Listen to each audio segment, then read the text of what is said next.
Hey guys, this is Hamon, and welcome to Bytesize Summer, the show where I review games that have a chilled and relaxing vibe. And today, we're going to be talking about Crab God.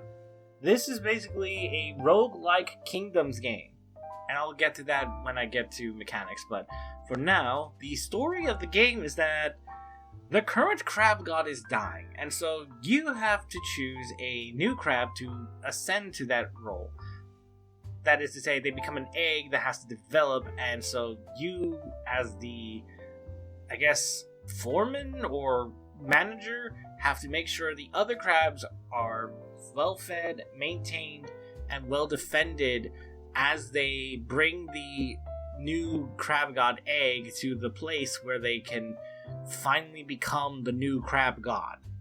All in all, it's a really nice game. I really enjoy it. Well, granted, there are some things that I do find a problem with, but it's not like anything that is like deal-breaking or anything. It's, just things that I think would improve the game a slight bit. And I say this about a game that probably came out a couple years back, but still, it's like these things could have been added, or, may still be added if they want to do like DLC or something like that at some point. But what I'm thinking is that, in terms of graphics, just to started off, everything's nice. Like, I love the background, the different biomes of the ocean, since you start off in the shallows and then eventually head down into the deepest part of the oceans and all that. I love how the environments change. It kind of goes into game mechanics with this, but the plants that you can grow are very nice, and what is interesting about them is, depending on which ones you grow, attract different fish. So that you basically have this little cute aquarium in the area. It's a nice little touch to see all these fish swimming around of various sizes, colors, and all that, and based on their environments as well. The only real issue I have, this isn't really there's a problem with the models, or there's a problem with the background, there's a problem with the land or anything. No, I like all of that. I'm fine with it. Everything's okay. It all works in that regard. The Crab God in the background is also nice. He's making sure everything is going well. The only thing I have issue with is that I kind of wish that there was more variety in the types of crabs you control. Don't get me wrong, I love the little orange crabs, but I kind of wish that there was a more variety in them.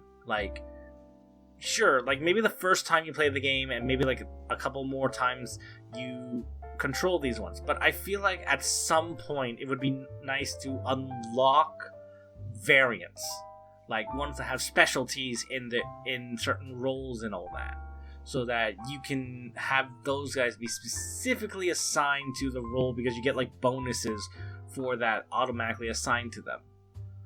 Either that, or as the crabs progress with that specific role, they start turning into a crab that is more fitted to that role.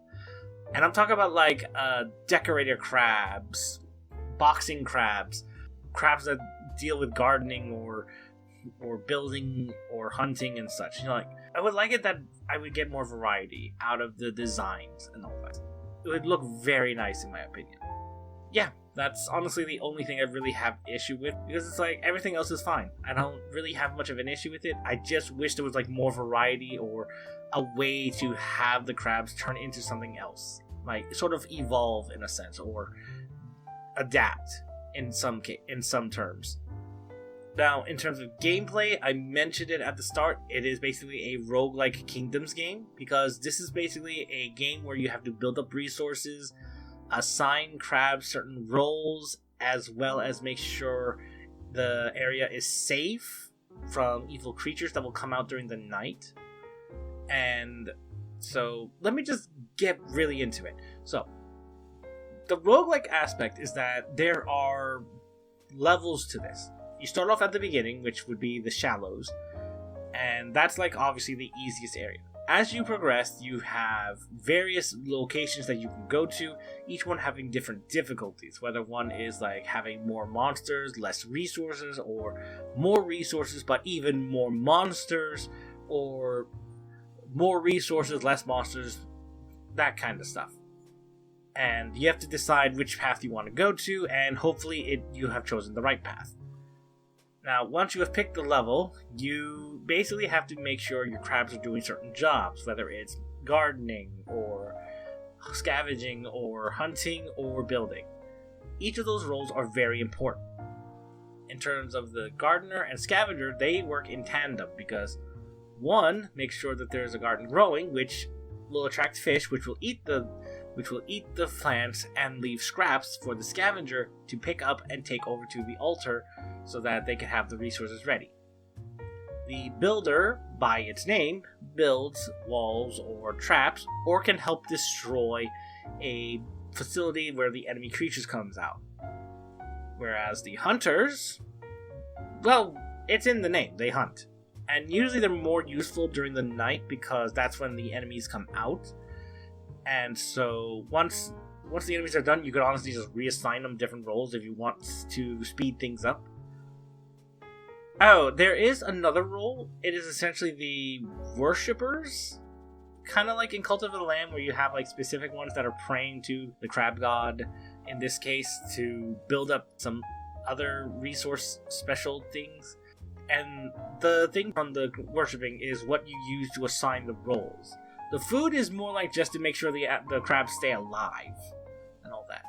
Now, once you reach a certain point, you're finished with the level and you will gain experience, which you can divvy out to the crabs. Each time they level up, they will gain a choice of 3 traits. Depending on what you want them to be doing, you can choose a trait that benefits them in that specific job. Which is why I said I really would wish if they would like change over time into a different crab to fit the rule that you're trying to assign them more often than not. Now, eventually you're going to reach the bottom of the trench or something like that, like the deepest part of the ocean, where you're going to hopefully be able to get the crab god, the new crab god anyway, awakened. And obviously those are going to be the hardest ones. Which I have no issue with. I mean, it has to become harder as you progress. So, just keep all that in mind. Now, one thing I kind of wish that was in this, just like how I mentioned with the variance thing, although I'm saying this and I probably haven't checked yet, I kind of want an aquarium thing. Like, just a space where you can just put things down, like specific plants and certain features and all that, and you just see all the fish swimming around and all that. You can like change the biome, you can change the type of critters that are going around, make it that either you see the crab god in the background or not. You know, just a full aquarium type of thing. Actually, before I fully say that that's all there is to this, there is an aspect that I haven't mentioned yet. This is actually a conservation effort, because the developers of this game have made it so that your purchase of this game goes toward an effort of oceanic conservation, whether it's planting new coral reefs, saving sea turtles, or other various types of things that you can do to help the environment. Either way, it is a lovely game. I enjoy it. It is available on Steam for the price that you're seeing here, and I definitely will recommend checking this game out. So with all that said, I want to thank you all so much for watching. I hope you enjoyed the first episode of this season's Bytesize Summer. If you did and haven't already, please like, favorite, subscribe, check out my socials, and I'll see you next time. Bye!